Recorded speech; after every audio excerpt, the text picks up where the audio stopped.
a born and bred Sydney girl, and I did a degree in music in Sydney and did work with live bands in Sydney pubs. That was fun. That's how I got started with engineering. It wasn't so much a eureka moment, it was just something I always wanted to do, really. I started with radio too, as well as with live bands in Sydney. The projects here are very varied.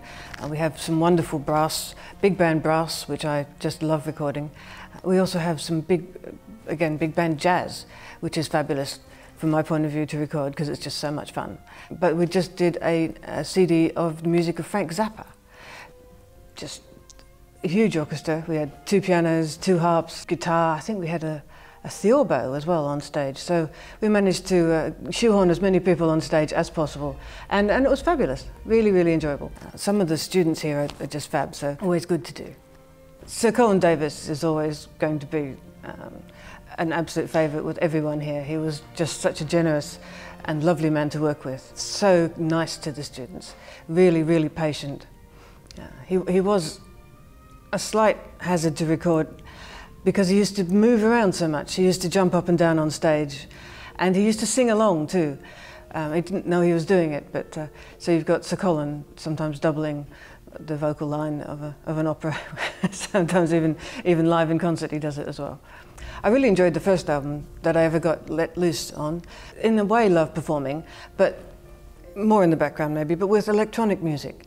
Because I do love the electronic music, especially of Tim Souster. He's written some great pieces for brass band and electronics, or small brass ensemble and electronics. And I do get involved with that. I'm not actually on stage, but I'm much more involved in the performance because there is a part for the engineer, really. In fact, 3 engineers are needed for one piece. Personality, I think, is what makes a great recording engineer, and more importantly than that, good ears. I learnt a lot from a wonderful engineer called John Timperley, who certainly had personality by the shovelful, and he was just wonderful to work with, and he got absolutely unique sounds. He did it entirely by ear, and it sounded absolutely fabulous. He's made some of the most wonderful records. I try not to use the same setups all the time, because it gets boring, really. So I try and get new mics or use mics differently.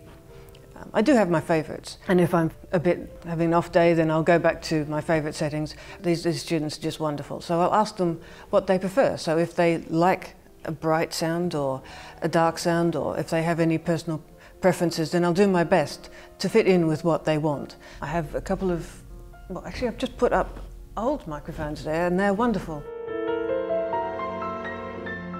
Some of the world music is wonderful, some of the Cuban music, some of the more Moroccan styles. Things I wouldn't normally listen to, but I would have been working with. You discover new things that you absolutely love. I didn't know that I was drawn to Belgian pop or Japanese koto music. I don't think I could imagine a world without music. No. It'd be very boring, wouldn't it? No, I really enjoy my job.